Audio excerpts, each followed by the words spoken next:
안녕, hola, salut, ano. Hello, привет, 안녕, hola, salut.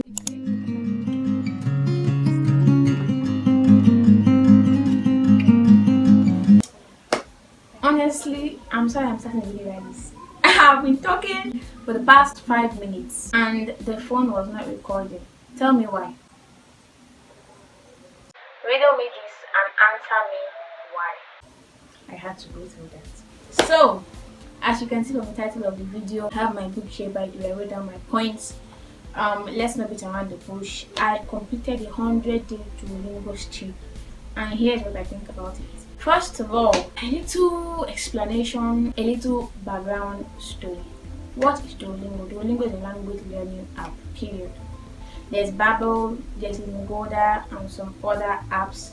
I first got to know about Duolingo in 2019 when I was doing my language year abroad program.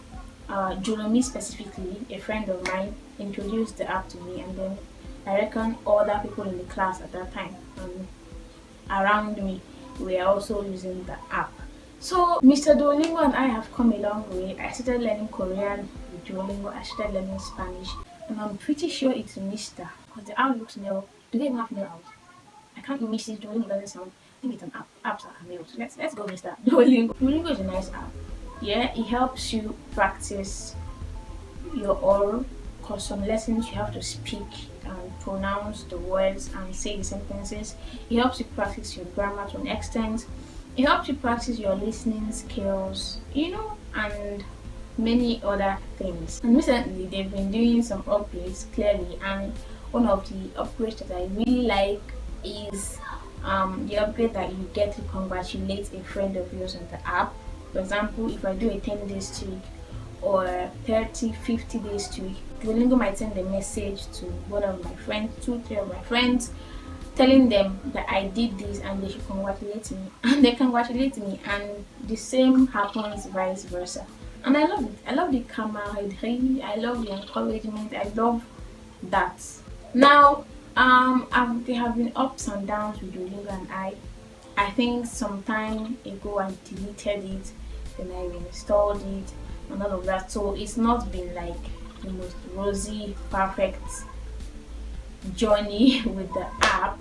However, recently being since last year December, it's currently 2022 and it's currently the last day of April, by the way. Happy New Month. I decided, I said I'm not going to be inconsistent anymore. I decided to get serious with my life. But before that, some of the cons of Duolingo. The unnecessary competition. It's personal, by the way. This is my personal experience and my personal view, my personal, forgotten the English word. The section where it's Ruby League, Ivy League, Diamond, and all of that, and then you have to try your best to stay top 10 so you can graduate to the next league and all that. I don't like it. I do not like it one bit. Maybe some people like it, wonderful, but I think it's very necessary because when I then don't meet up to the top 10, Duolingo is sending me a message, oh, you lost this position, you lost that position, oh, you lost that position. And at a point, sometimes it's like you're not even learning the language anymore, you just want to graduate top 10 or top 3 in all of those leaderboards. Even if, okay, let's say it stays and we continue with that, but don't go on sending messages every time you lost this, you lost that, you didn't graduate. That's the one thing, after using it for quite a long time, that I do not really like about the app. Apart from that, it's not bad. My phone is almost dead. I was still talking when it stopped recording again. I cannot be frustrated in this life. I cannot. Hopefully I'll be able to finish before it then goes off. So December I started a streak. Now I didn't really plan to do 100 days or less or more. I just wanted to be consistent with the app for a long period of time. And I was. But then here's the thing. At a point it stopped being about learning a language and it started being about maintaining, which I did not like. I'm learning 4 languages on that app. Yet I will just at a point every day I would just go on, complete a broken streak, or just do one lesson in one language, and that was it. I would go out of my way, I would use school Wi-Fi, I would have someone please hotspot me just so I could do one lesson. And that's not the purpose. That's not why we should be using the language learning app. The app should be a help to us to help improve our language skills. And I think I'm not the only one that experienced this. And guess what? I was in school when I hit that 100 streak, and I didn't really feel anything. It was just there, literally, honestly, for me. And then nearly after hitting the streak, a few days later, I came back home. And if you watch my video, you know, not having data, this and that, the streak just died. And even after it died, I didn't feel like, oh no, my long, no.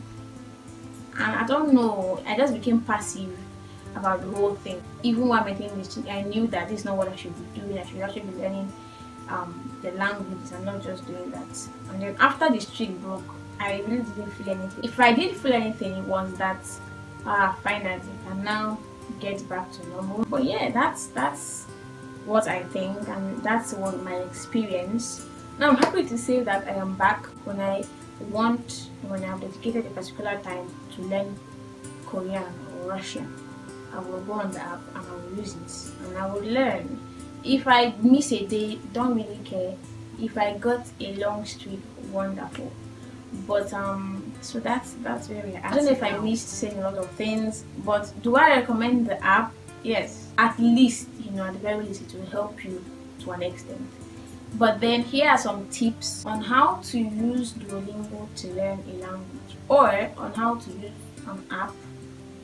But maybe some apps already improved so much that you don't really need the things I'm about to say. Don't use it alone. You can't suddenly start, oh, I want to learn Chinese, and you're using just Duolingo to learn Chinese. It's not going to work. So I would recommend, like, I know I mentioned something like this in one of my language learning videos on how to learn language fast, or how I learn a language. Get a dictionary, okay? If you download Duolingo, and you want to learn Korean, download the Korean dictionary. If you download Duolingo and you want to learn Russian, download the Russian radio or something to accompany it. Download YouTube videos. Get a textbook.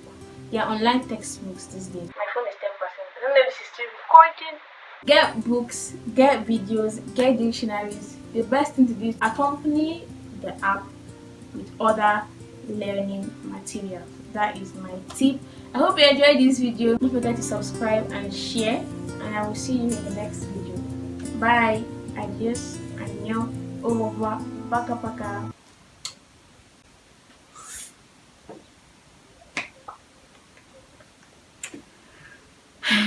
First of all, I am not with my mic. It's not actually a mic, but I like holding it. I couldn't find it anywhere. Second of all,